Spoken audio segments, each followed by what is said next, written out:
Halo Budum, selamat datang di kelas KB untuk recap SEA Games Timnas Indonesia Mobile Legends Beng Beng yang pria. Kata-kata pertama udah pasti kita semua mungkin sedih. Ya sedih pastilah. Karena mau gimana pun timnas kesayangan kita ternyata tidak bisa melaju jauh lebih dari babak group stage. Dan memang hasil sudah keluar, hasil sudah berbicara. Timnas Filipina itu masih mendapatkan emas, timnas Malaysia itu mendapatkan perak, dan untuk timnas Myanmar mereka mendapatkan medali perunggu. Untuk timnas Kamboja mereka mendapatkan medali perunggu juga, tapi dalam tanda kutip itu medali namanya Live in Peace kalau nggak salah. Jadi emang medali yang disiapkan untuk medali cabang olahraga e-sports, terutama untuk juara keempatnya, seperti itu teman-teman. Dan di video kali ini seperti biasa recap kelas KB itu akan lebih berfokus sama kekalahannya. Nah, kebalikan sama timnas perempuan atau timnas wanita, timnas pria ini gue bakal lebih dominan untuk bahas game-game kalahnya.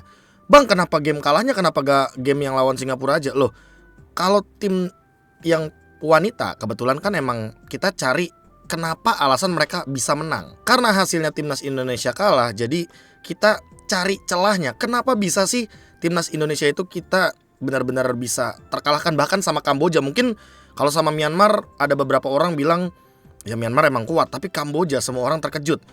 Dan itu yang bakal coba kita breakdown satu demi satu dengan menggunakan referensi apa? Referensi in-game pertandingan Indonesia melawan Kamboja dan Indonesia melawan Myanmar. Terus kalau misalkan habis video ini muncul ada tanyaan atau ada statement, contohnya kayak, Bang, kok lu mengkritik timnas Indonesia, kok lu ngebongkar tim playnya, kenapa lu bahas kalahnya aja?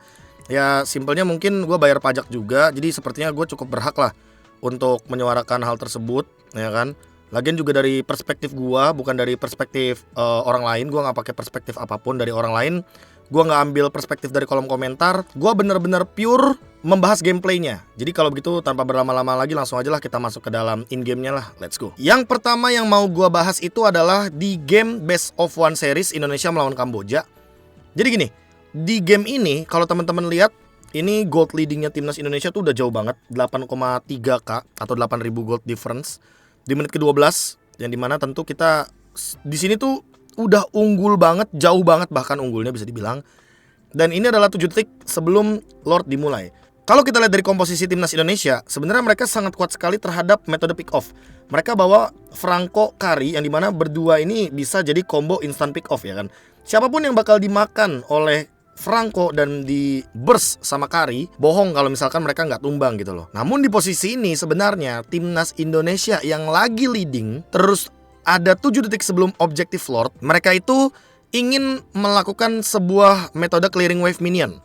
Tujuannya apa? Tujuannya karena Kamboja ini udah pasti bakal menuju ke arah top lane. Karena kalau kita lihat dari map, ya kan, Lordnya di bawah, nggak mungkin mereka push bawahnya dong. Karena kalau mereka push bawah, timnas Indonesia udah pasti bakal nge-scout mereka di arah bawah, ya kan. Mereka udah pasti bakal dihajar gitu loh dari arah bawahnya. Makanya timnas Kamboja pasti bakal mengincar ke arah top lane.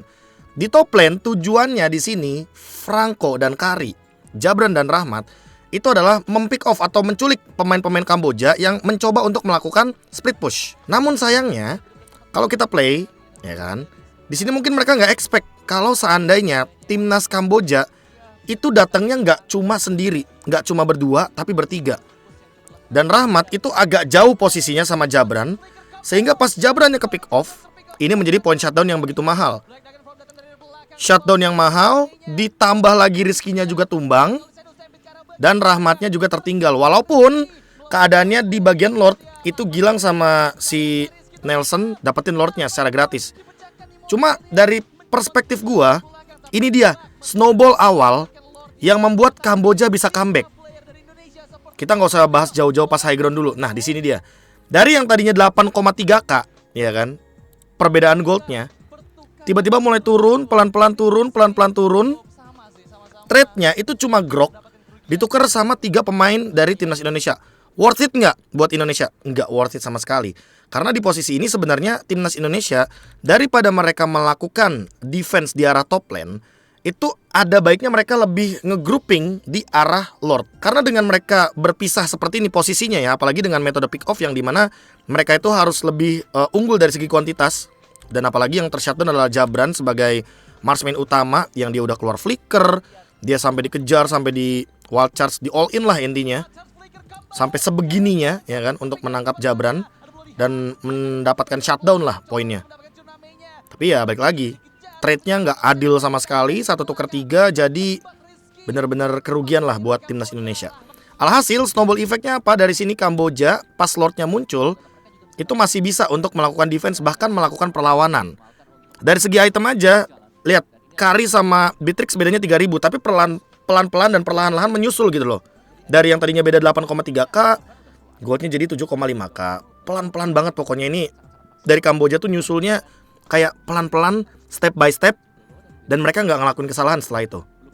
Malah di sini nih, setelah mereka dapetin Lord, ya kan, mereka kan coba buat dapetin objektif turret dong, karena ya mau bagaimanapun mereka udah rugi nih barusan. Mereka udah kehilangan 3 hero, tukernya sama 1 lagi.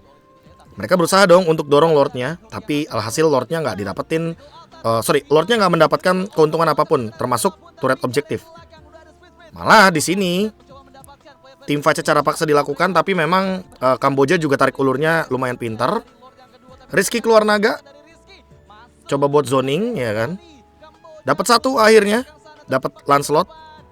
Terus disengage, Jabran juga dapetin turret. Di sini udah untung banget dari timnas Indonesia. Tapi Nelson maju, untungnya di cover. Kalau nggak di cover, gue bisa yakinkan itu bakal rugi banget buat timnas Indonesia, karena Nelson bisa pecah immortal dan di situ bakal jadi langkah awal buat Kamboja makin mempermudah comebacknya. Oke, di sini udah jelas banget snowball yang didapatkan dari Kamboja itu perlahan-lahan mulainya dari pick off. Dan dari top lane tadi, itu timnas Indonesia ini harusnya udah mulai worry kalau mereka tuh nggak boleh berada dalam keadaan yang terpisah. Nah, lanjut lagi nih, kita next stepnya lagi nih di menit selanjutnya. Selanjutnya adalah di menit ke-17. Ini juga persis abis dapetin Lord. Nah, ini dapetin Lordnya manis banget, flawless banget. Udah dapetin Lordnya manis, eksekusinya yang sepertinya belum bisa maksimal. Kenapa? Karena timnas Indonesia tidak melakukan relane push, itu yang pertama. Midnya benar-benar kosong, clearing wave-nya udah dilakukan sama Kamboja. Di top lane, Lordnya juga jadi Lord giveaway, tidak ada yang memfollow up Lordnya. Super Minion ini jalannya beda-beda. Yang di mid jalan, yang di top lane sama di bottom lane belum nyampe. Dan alhasil ini membuat tim fight dari timnas Indonesia terbagi, dan clear wave minionnya jadi selesai buat Kamboja. Nah, di satu sisi ketika fokus dari timnas Indonesia ini terbagi, teman-teman bisa lihat di sini, gua nggak tahu ini miskomunikasi atau ketidaksiapan timnas Indonesia untuk tim fight. Karena gue menganggap yang namanya late game, teman-teman, yang namanya late game, marksman itu penting banget. Dan lihat berapa jauhnya jarak Jabran dan juga Rahmat, yang dimana kedua pemain ini adalah 2 pemain combo Franco Kari. Ya teman-teman paham lah gimana cara maximize-nya. Franco-nya gigit 1, Kari all in yang digigit sama Franco. Mau gimana pun caranya, yang penting dapetin yang digigit Franco. Tapi di poin ini, ya kan, flicker udah digunakan Rahmat dan gigitnya itu ke arah Grok. Sementara di bagian bawahnya Jabrannya itu di posisi 1 lawan 2. Dia melawan Beatrix dan dia melawan Faramis di waktu yang bersamaan. Dan disinilah mulai nih bisa dibilang miskomunikasinya terlihat dengan sangat jelas sekali. Yang satu tumbang di bawah sendirian. Di top lane Gilangnya juga kena magic sentry, otomatis bakal dikejar dong sama Faramis. Extend team fight. Nah ini extend team fight juga ada kaitannya sama nanti di klip terakhirnya. Gilang tershutdown, ini udah pasti bakal jadi poin kerugian yang berlipat ganda. Dan alhasil timnas Indonesia dengan 3 pemain yang tersisa, Nelson, Rahmat, Rizky, ini kan minim damage. Mereka nggak akan bisa dong lanjutin tim fight. Sementara dari Kamboja mereka cuma kehilangan Lancelot. Lancelotnya ini kan Lancelot jungler, yang tank jungler lah intinya. Bikinnya tuh bikin item-item durability. Jadi ya dia bener-bener cuma buat ngebadanin doang. Di sini posisinya dari Kamboja, dan Kamboja snowball keduanya mulai dari sini. Mereka dapetin turret, mereka dapetin shutdown dari Gilang, mereka juga Beatrix lawan Faramisnya itu 1 lawan 2 menang kebetulan. Flickernya Jabran juga digunakan, jadi otomatis lebih terancam. Dan tanpa adanya flicker, ya otomatis di 2 menit ke depan Kamboja lebih mendominasi. Lihat, mereka dapetin 2 turret dari 8,3k jadi 7,5k jadi 4,4k. Ini snowballnya kelihatan jelas banget, walaupun di sini sempat timnas Indonesia yang melawan nih, ya kan. Mereka coba disengage, coba cari trade kill. Rahmat cuma pecah immortal, tapi di sini glue-nya tumbang. Jadi anggaplah Kamboja cuma ngereset di sini. Cuma lihat goldnya 4,5k. Pelan-pelan, tapi ini snowball yang dibuat sama Kamboja tuh nyata banget. Dan mistake perlahan-lahan tuh kelihatan dari timnas Indonesia. Entah dari miskomunikasinya, gue nggak ngerti, gue nggak bisa denger mic checknya juga. Tapi ya ini jelas terlihat loh teman-teman, 2 kali mistake-nya. Nah ada lagi nggak? Ada lagi, nih yang ketiga. Yang ketiga itu pas banget abis dapetin Lord. Dan lagi-lagi abis dapetin Lord. Di sini udah mulai oke nih. Timnas Indonesia dapetin leading lagi 6,8k dari yang tadi 4,5k, 4,4k. Tapi lagi-lagi overextend, ini kata kuncinya. Yang tadi di klip kedua terjadi lagi di klip yang ketiga. Di menit ke-20, teman-teman dari timnas Indonesia ini terlalu lama show di arah depan base, ya kan, di bibir base-nya. Gilang, Nelson, Rahmat ini rata-rata coba buat setup, ya kan.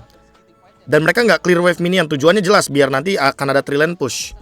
Tapi di posisi seperti ini tentunya dari timnas Kamboja berarti mereka sudah mengetahui bahwa timnas Indonesia ini ingin melakukan push secepat mungkin. Dan dengan reveal position seperti ini dan wave minion yang ternyata di detik 11 muncul, membuat lagi-lagi timnas Kamboja berhasil untuk melakukan defense. Lordnya jadi Lord giveaway lagi. Dan di posisi ini Rahmat tertinggal. Rahmatnya di all in. Dia udah gak punya immortality juga karena dia habis pecah immortality-nya di depan base tadi. Dan di sini jadi trade kill-nya tidak didapatkan sama pihak timnas Indonesia. Lagi-lagi mereka dapetin Lord tapi mereka tidak mendapatkan keuntungan sama sekali. Di posisi ini juga Kamboja bisa dibilang karena mereka power high ground-nya ada di Faramis dan Beatrix. Beatrix 3 skill dari 4 senjatanya clear wave semua powernya. Jadi ya mau tidak mau emang sulit untuk mendobrak lini pertahanan dari timnas Kamboja. Dan di sini mulai lagi snowball lagi. Timnas Kamboja dapetin posisi. Terus karena emang udah digunakan flickernya, jadi Ina Rahmat ini nggak bisa ngelakuin setup dengan flicker. Dan alhasil pelan-pelan Kamboja tuh dapetin momentumnya kembali buat dapetin objektif. Lihat nih, dipaksain tim fightnya. Dicari objektifnya. Gilang dipaksa keluar ult sampai ditutup sama si Grok, ya kan. Dan lihat, pemaksaan untuk memaksakan dapetin point kill, point pick off itu selalu dari pihak Kamboja karena mereka lagi unggul nih, mereka lagi 4 lawan 5. Mereka berani ngelakuin tim fight secara paksa karena memang ya mau gimana pun mereka bakal dapetin keuntungan gitu loh. Dan lihat, sekalinya Faramis tumbang, dia cuma tumbang 5 detik, balik lagi. Rahmat balik lagi, oke. Tapi emang ya cuma jual beli serangan jadinya. Dan Indonesia gak dapetin keuntungan apapun. Cuma mecahin pasif Faramis and then udah selesai. Itu klip yang ketiga. Ini klip keempatnya di saat menit 24 dan perebutan Lord plus pick off dari timnas Indonesia yang sepertinya tidak maksimal. Yang pertama gini, Gilang yang gua kaget, Gilang ini kan Farsha. Dia high ground defender, dia yang paling bisa nyentuh ke arah Beatrix. Tapi di posisi ini dia melakukan tugas dari Rizky, yaitu adalah clear wave minion. Dan dengan tugas inilah Gilang harusnya terspotlight dong sama timnas Kamboja. Dan lihat Beatrixnya. Beatrixnya langsung reposition ke belakang. Dia paham betul kalau seandainya Gilang ini sangat berbahaya sekali untuk bisa menjangkau keberadaan dari Beatrix itu sendiri. Dan lihat tuh, dia langsung mundur, dia langsung bener-bener repositioning nih. Dia di sini, di rumput sini. Karena dia tahu kali ya kalau seandainya kena satu tetes dari Gilang tuh udah pasti bakal sekarat. Alhasil di sini Gilang karena dia melakukan tugas dari Rizky, dia nggak bisa setup. Itu yang pertama. Yang kedua adalah lihat di bagian top lane, di minimap lebih tepatnya, ketika ada Franco, Yuzong dan juga Kari yang berusaha untuk melakukan pick off lagi dan lagi karena memang kebetulan di sini Franco kan powernya ada di pick off ya kan. Cuma kayaknya konsilnya tuh keburu habis di sini durasinya. Lihat nih, movement speednya cepet ya kan, lari. Dan tiba-tiba belum sempat untuk mengeluarkan flicker, mereka milih untuk mundur. Dan disinilah baru malapetaka dimulai. Jabran keluar flicker, dikejar-kejar ya kan. Feather Airstrike-nya kena banyak, tapi lagi dan lagi selalu diselamatkan oleh Faramis. Faramis ini impact team fight-nya sangat luar biasa besar di late game kayak gini. Dan bahkan Faramisnya nggak tumbang. Team fight 5 lawan 5, ada pertukaran 1, tapi kayaknya masih ada immortal dari Groknya. Dan karena Gilang terlalu overextend di depan, dia ke pick off akhirnya. Ini team fight-nya udah terlalu kocar-kacir. Dengan tumbangnya Gilang dan dengan Jabran gak punya flicker, gak mungkin dong mereka kontes Lordnya. Ya kan, apalagi di posisi di sini 5 lawan 4. Walaupun super minionnya mendorong, mau melakukan split push atau gimana pun caranya, udah pasti Lordnya bakal di take over. Dan disinilah Nelson mau gak mau harus merelakan Lordnya di ambil alih dulu sama Kamboja. Nah, Rahmatnya pun ketahuan sama Glue. Lancelotnya mulai take over, ambil alih, coba buat engage hero, ya kan. Tuh beberapa hit aja udah nerima damage yang begitu banyak. Dan ingat, ini late game, tidak ada Gilang 30 detik. Dan yang dicari sama Kamboja adalah lagi-lagi ya tuh, mereka mengganggu Nelson. Nelson ini kan pegang retri, jadi mau gak mau kalau gak ada Nelson, Lord bakal diamanin sama Kamboja. Dan ini dia momen dimana kebalikannya pun mulai muncul. Gilang tumbang, masih sekitar 15 detikan, Lordnya jalan, ditambah lagi dan lagi ya, Jabran belum ready flicker karena dia sudah menggunakan flickernya terlebih dahulu tadi di arah top lane. Nah ini Lord yang udah evolve, kita tahu lah Lord evolve ini powerful banget. Rizky di belakang, dia metode flanking niatnya. Udah paling jelas emang Yuzong base play-nya dari belakang, Petrify juga ready. Cuma ini Groknya annoying banget, dia pinter banget untuk manage bahwa dia bisa membawa 2 super minion dan ini super minion keduanya udah jalan juga. Gilang udah balik lagi, Yuzong udah muncul, Naga Show. Nah Naga Show itu lihat, langsung Faramisnya buka ulti, nggak pakai lama. Dan disinilah baru nih malapetakannya dimulai. Rahmat tertangkap, ya kan? Metode pick off-nya jadi nggak bisa berjalan. Jabran ultimate-nya habis. Dan ini dia, mau tidak mau tim fight-nya jadi tarik ulur dong, ya kan? Dua-duanya sama-sama nggak punya skill. Iron Hook nggak ada yang connect. Kamboja udah blunder banget di sini, terlalu overextend team fight. Tapi mereka, ya kan, dari timnas Indonesia juga nggak bakal bisa end game karena wave minion kanan kirinya masih berjalan. Karena tadi Groknya nutupin banget, ya kan, nutupin banget Lordnya biar Lordnya stay alive, tetap hidup. Dan alhasil lihat atas bawahnya. Atas bawahnya bikin timnas Indonesia nggak bisa end game karena emang timnas Kamboja tuh memainkan wave minionnya tadi, super minionnya tadi ketika Lord evolve diamankan. Nah ini di baru nih malapetakannya mulai. Nelson terdeteksi mau nggak mau repositioning. Dan di menit 27 inilah sebenarnya tim Kamboja yang mungkin ada celahnya karena 4 lawan 5. Tapi lagi-lagi mereka nggak bakal bisa di end game secepat itu karena memang kalau teman-teman lihat beberapa detik kemudiannya, pas minionnya udah mulai muncul nih dari timnas Indonesia, Lancelotnya muncul. Jadi nggak bakal bisa end game. Dan ini dia, overextend team fight dari timnas Indonesianya juga jadi mistake. Kambojanya juga overextend jadi mistake. Tapi pick off yang dari timnas Indonesianya ini nggak berjalan juga. Itu fatal mistake-nya. Karena Kari dan Franco ini kan sebenarnya mau sampai late game sekalipun dia bisa burst siapapun. Tapi karena gameplay pick off-nya tidak berjalan, jadi ya ketutup gitu loh winning condition-nya. Dan hal tersebutlah yang membuat winning condition dari timnas Kamboja yang dari beda 8.000, nih lihat cuma beda berapa? 7 gold. Ya udah, disinilah awalnya lagi nih, dimana timnas Kamboja bisa comeback dari yang tadinya 8.000 sampai dengan 200 doang. Dan terakhir itu klipnya di menit ke-32. Ini klipnya agak panjang sebenarnya, tapi awalnya mulanya dari Grok yang tertangkap. Rahmat udah on point sekali di sini dengan Iron Hook-nya. Namun sayangnya di sini teman-teman bisa lihat sendiri bahwa Faramis sempat untuk menggunakan ultimate-nya ke arah Grok. Immortal sempat pecah tapi masih ada wall charge defensif. Dan di sini posisinya Jabran udah habis ultimate-nya yang gua lihat. Jabran udah habis ultimate-nya, dia juga terlalu jauh sama posisi dari timnas Kamboja. Jadi dia sepertinya mempercayakan kepada Rizky. Namun sayangnya di sini Rizky-nya nggak nahan. Rizky-nya nggak nahan damage. Alhasil dia nerima counter attack dari timnas Kamboja.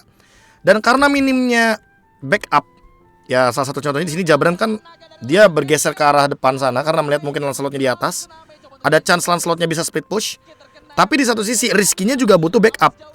Dan ketika kita melihat dari timnas Indonesia tidak ada ultimate yang ready untuk membackup Rizky. Rizky Winter juga ya, cuma membayang beberapa detik.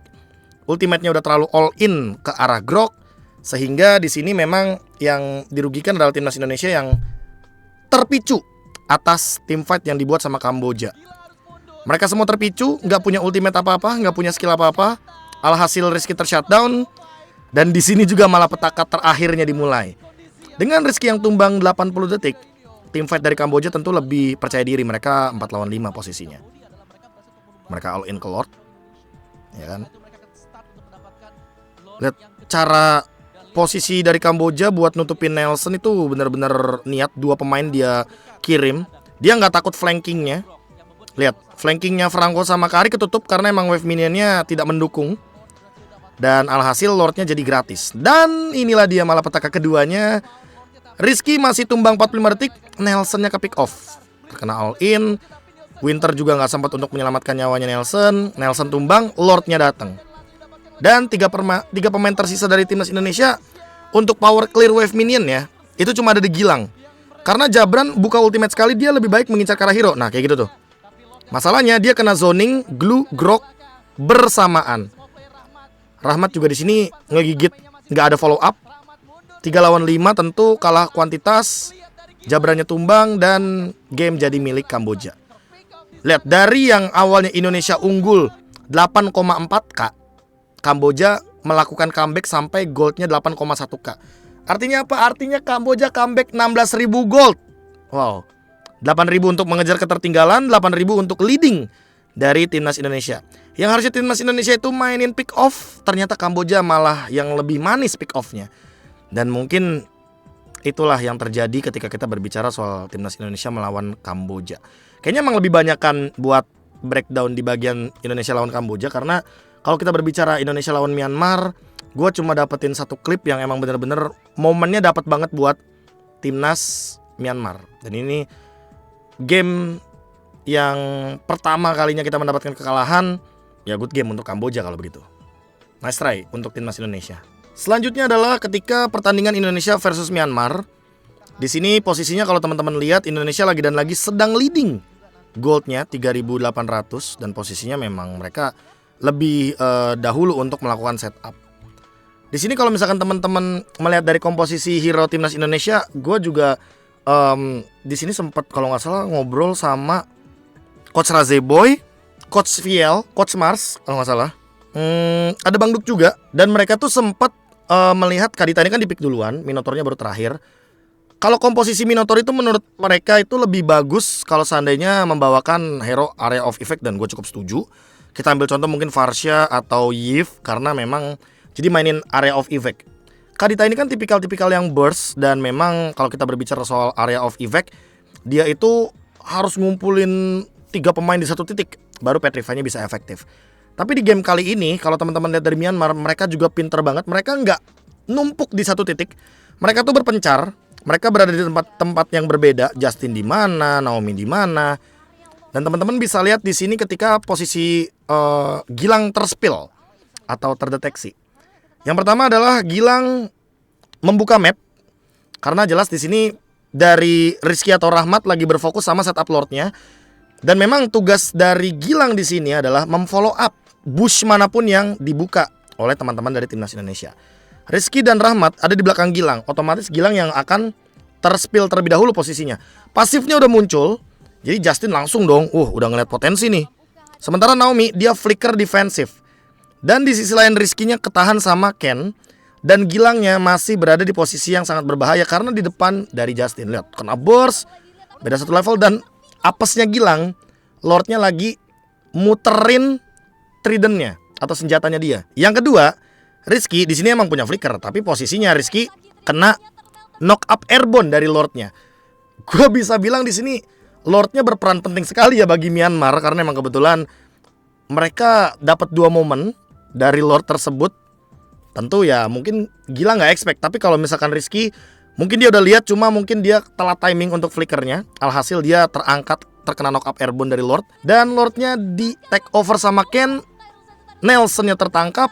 Rahmat ultimate, tapi ya balik lagi udah nggak ada follow up damage-nya, udah nggak punya damage yang cukup.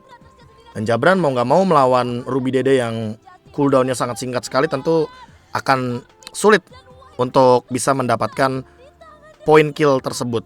Alhasil wipe out, dan dari yang 3.000 gold Myanmar langsung unggul. Lordnya dapet, objektifnya juga dapet. Terus kalau kita kali 2 ya teman-teman ya, kalau kita kali 2 ya kan, mereka dapetin turret di mid. Ini udah untung banget karena Lordnya juga masih di bawah, masih ada. Terus mereka nggak berhenti untuk memberikan pressure. Mereka tidak berhenti untuk memberikan tekanan. Mereka terus memberikan tekanan hingga pada akhirnya mereka reset. Nah di sini nih Reset inilah nih yang serem dari Myanmar. Mereka setup lagi di Next Lord-nya. Di Next Lord-nya, ini tugas Rizky udah oke nih. Gua lihat di sini nih tugas Rizky bermain nih. Rizky di sini dengan Fredrin memang tujuannya adalah untuk apa? Untuk tarik ulur Lord. Karena kebetulan ini kan Joy-nya jadi jungler kan, dan dia damage. Jadi dia nggak akan bisa nahan damage dari Lord-nya dengan durasi yang lama. Nah, Rizky di sini tarik ulur Lord-nya. Ini udah emang best play-nya Rizky di sini sebagai Fredrin adalah untuk nahan Lord. Tapi mungkin nggak expect ketika timnas Indonesia itu belum siap untuk memfollow up Rizky, Rizky-nya di pick off. Rizky-nya langsung di final slash, di all in. Dan di sini dia momen dimana Naomi dia skill satunya kena 2 pemain, tapi dia nggak ultimate. Nah, Jabran berani dong untuk show di tengah-tengah dari Lord-nya. Dia di sini berani untuk melakukan spray down terhadap Naomi, terhadap Lord-nya. Tapi memang posisi terpenting dari Marksman ketika dia mungkin mendapatkan informasi, oke, Kufranya udah loncat, Kufranya udah show. Dia mikir kalau Kufranya nggak bakal punya skill satu lagi dalam waktu yang singkat. Alhasil dia show di sini. Namun movement dari Naomi, dia langsung Tyrant Rage ke arah Jabran. Jabrannya di shutdown sama Justin. Dan udah terlalu chaos di sini. Terlalu banyak yang terkena pick off dari timnas Indonesia. Lordnya pun gak dapet. Wipe out didapatkan sama Myanmar. Dari 3,4k timnas Indonesia unggul, Myanmar jadi 5,9k. Ini menurut gua lagi dan lagi comeback tuh bener-bener terjadi dari lawan-lawannya timnas Indonesia. Masalahnya comebacknya gak sedikit. Comebacknya tuh snowball comeback. Jadi mistake dari timnas Indonesia kemakan timnas Myanmar, timnas Kamboja. Terus mistake-nya gak cuma satu. Nah itu dia pertanyaan gue, apakah miskomunikasi atau ada hal-hal apa yang gue tentu tidak tahu. Karena kejadian itu ada di Kamboja sana, hanya mereka yang tahu. Cuma gue di sini ingin mengucapkan terima kasih banyak kepada timnas Indonesia karena sudah berjuang di ajang SEA Games 2023 kali ini. Comeback stronger, gitu aja. Pada intinya gue bikin video ini karena biar teman-teman juga sedikit tercerahkan dengan alasan kenapa timnas Indonesia kita bisa kalah. Dan memang tujuan dari video ini bukan semerta-merta berarti gue tidak suka dengan timnas Indonesia. Lo salah lu kalau ngomong kayak gitu. Gue malah di sini pengen timnas Indonesia kita lebih improve ke depannya. Dan gue berharap ke depannya kita tidak dikalahkan lagi sama timnas Filipina terutama. Karena emang sakit hati juga sih baca komen di Facebook ya. Ya gitu aja sih kalau menurut gue. Gue KB mohon pamit undur diri. Sampai jumpa lagi di video-video selanjutnya. Tetap dukung timnas Indonesia di kesempatan atau bahkan di ajang manapun. Good luck, Indo Pride.